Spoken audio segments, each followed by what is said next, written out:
উঠিস না উঠিস না। কি হয়েছিল? কাল রাতে বৃষ্টিতে ভিজে জ্বর এসেছিল তোর। কয়টা বাজে? 8:30। তুই আর একটু শুয়ে থাক, আমি তোর জন্য নাস্তা নিয়ে আসছি। তুই উঠে ফ্রেশ হয়ে নাস্তা করে নিস। উঠতে মানা করলাম না? ডক্টর আঙ্কেল বলেছে আজ সারাদিন তোকে রেস্ট করতে।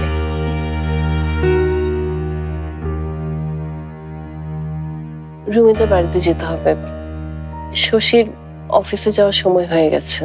কি বলছিস তুই? শরীরের এই অবস্থা নিয়েও তুই ওই বাড়িতে যাবার চিন্তা করছিস? শোন, দায়িত্ব যখন নিয়েছি পালন তো করতেই হবে, তাই না? আব্বু কখনোই তোকে এই অবস্থায় বের হতে দিবে না, আর ডাক্তার আঙ্কেল শুনলেও খুব রাগ করবেন।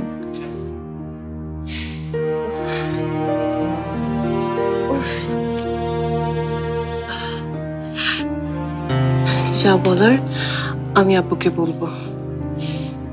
তাহলে তুই আমার কোনো বারণই শুনবি না?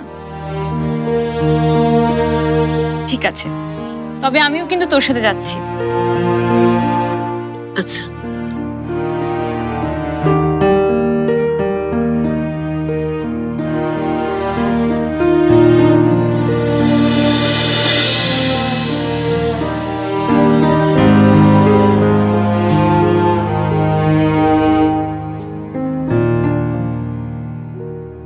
কি হয়েছে মা? মেয়েটা এখন এলো না, কখনো তো এত দেরি করে না মেয়েটা।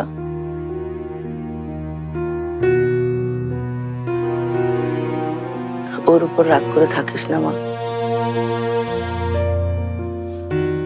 তুমি কি পারবে ভাইয়াকে ফিরে আসতে বলতে? ও তো অপরাধী।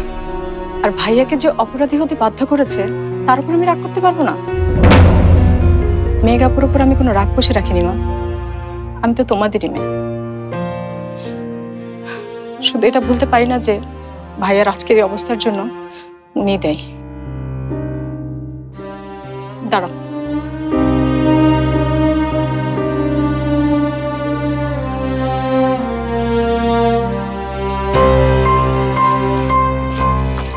বসো। দেখো,